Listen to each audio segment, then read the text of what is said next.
Good morning, friends. It's Pastor Lorri here with First UMC in Kirksville, and it is good to gather with you on this first Tuesday in June. And we're continuing our trek through Barbara Brown Taylor's book, An Altar in the World.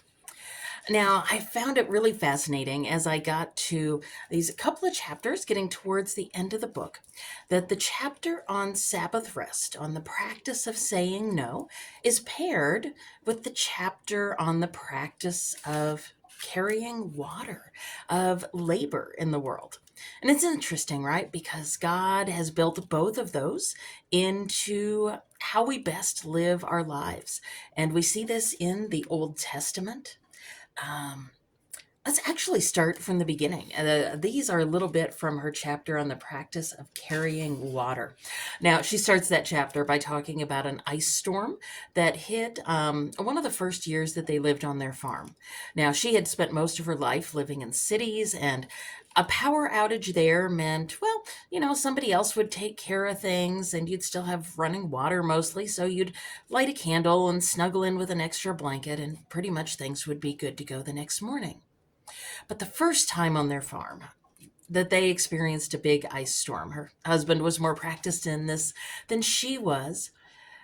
She quickly realized how so many things didn't work. The electric pump for the well didn't bring up water.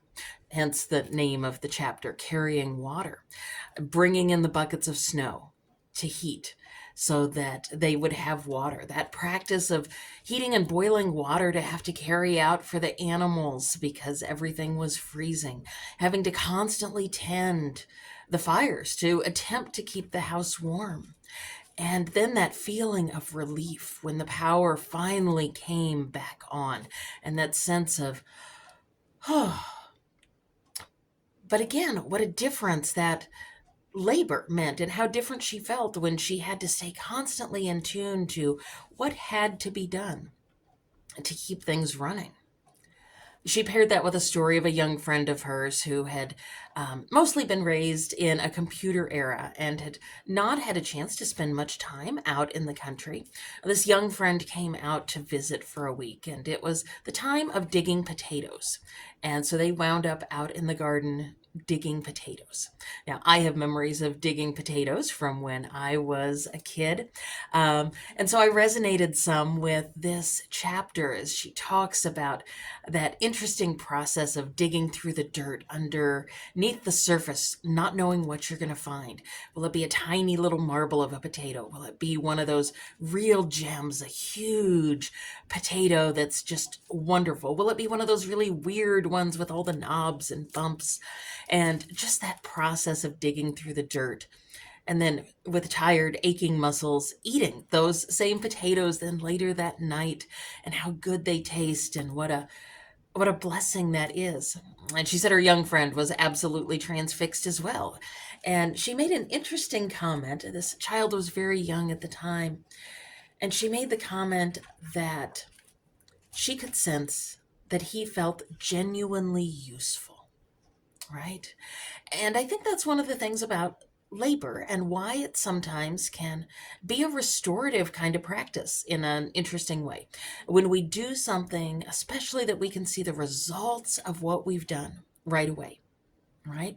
When someone goes out and mows the yard, you see a visible difference, right? When you do the dishes, there is a visible difference between what the counter looked like before you started and what it looks like when you finished. So that practice of doing labor, especially things that are out in nature, has a special quality about it. She calls it earthiness. From dust we came, and to dust we shall return. And she mentions most of us hopefully get some good years in between. And digging down is as good a way to find God as rising up, if only because you can feel it in your shoulders. She reflects a little on when she took biblical Hebrew and learning that the word that in Genesis, where it says, especially like in the King James Version, it says, God made man. And she learned that in the Hebrew, that word that's often translated as man or humans is Adam, earthling, from the word earth, Adamah. She has this delightful description. God made a mud baby, a dirt person, a dust creature, and then God breathed into its nostrils, giving it divine CPR, and behold, a living being rose from the ground. The next thing God did was plant a garden in that same ground. God made trees grow out of it that were pleasant to look at and good for food. And God put the earthling on that patch of earth to keep it and till it. Now she goes on to say, this was before all that pesky trouble with the snake that comes along. But what an interesting way to look at labor, right? At our daily tasks. Now, that looks really different for many of us. I'm sitting in the place of where I do much of my day to day labor during the day. And it's interesting because it's also at the moment a place of rest. Here in just a few minutes, people are going to start to walk through that door behind me, and we'll have a flurry of conversations and activity, and things will get in full stretch. And she has that reminder that if all of life is holy, then anything that we do that helps sustain life has that dimension too. So wherever your day takes you on that front, know that God can be found in it, and there's holiness there. And then that interesting pairing, right, with the practice of saying no, right? The Sabbath commandment to keep it holy. 6 days you shall labor and do all your work, but the seventh day is a Sabbath of the Lord your God. You shall not do any work. And then it goes on to name all the others who also should not do work. Children, animals, servants, cattle, livestock, right? Everyone, everything should have a day of rest. In the Old Testament, there's even rest built in for the land itself, which is an amazing thing to kind of think about. And she explores how challenging it can be to rest. I think we've touched on that before here, that sometimes when we try to rest, we get really antsy. Right? Now, there are times we know we're ready for rest. If it's been a time of intensely hard labor, there's no problem resting, right? But other times we kind of get caught up in this idea that we need to stay busy. And she actually cited the work of a doctor who noticed that he practiced in New York, and he had both Jewish and Christian patients, and after whichever day was their day of rest, he would get more calls by people who had stomach aches and strange ailments that seemed to have no cause. And he realized that in part it was because they were so uncomfortable with actually resting, right? That because sometimes we feel like we must keep going, or that rest is somehow also something we have to work at. The books by Laura Ingalls Wilder have some descriptions of the Sabbath day as, to a 6 or 7-year-old's eyes, oh, just torture, right? Having to sit very neatly, not being able to go out and play. And sometimes I think we get the idea that rest is kind of like that. It's a big list of all the things we can't do, all the things we shouldn't do.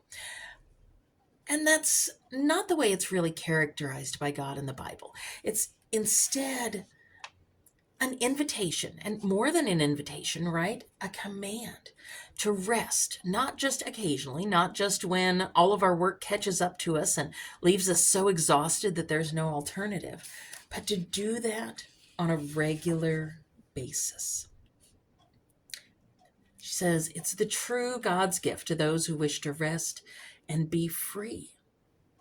Look at the birds of the air, Jesus said. They neither sow nor reap nor gather into barns, and yet your heavenly Father feeds them, right? So labor and rest, they go hand in hand. I'm going to guess that you might find yourself pulled a little more to one or the other at this particular moment in life.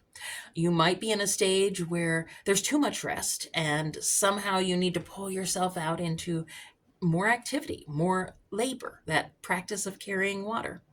Or you might be on the other hand. You might be in that stage where all you do is carry water. All you do is go, go, go. And in that case, that invitation is back into that side of rest. Rest for its own sake. Rest to restore. Rest not as something to do, but simply to be. And so I'm going to close us with our noisy day has now descended with the sun beyond our sight. In the silence of our praying place, we close the door upon the hectic joys and fears, the accomplishments and anguish of the week we've left behind. On this day, we shall not do but be. So if rest is headed your way, that's wonderful. I will see you again here next week. My workday, as you can tell, is already beginning. So take care, and I'll see you soon, friends.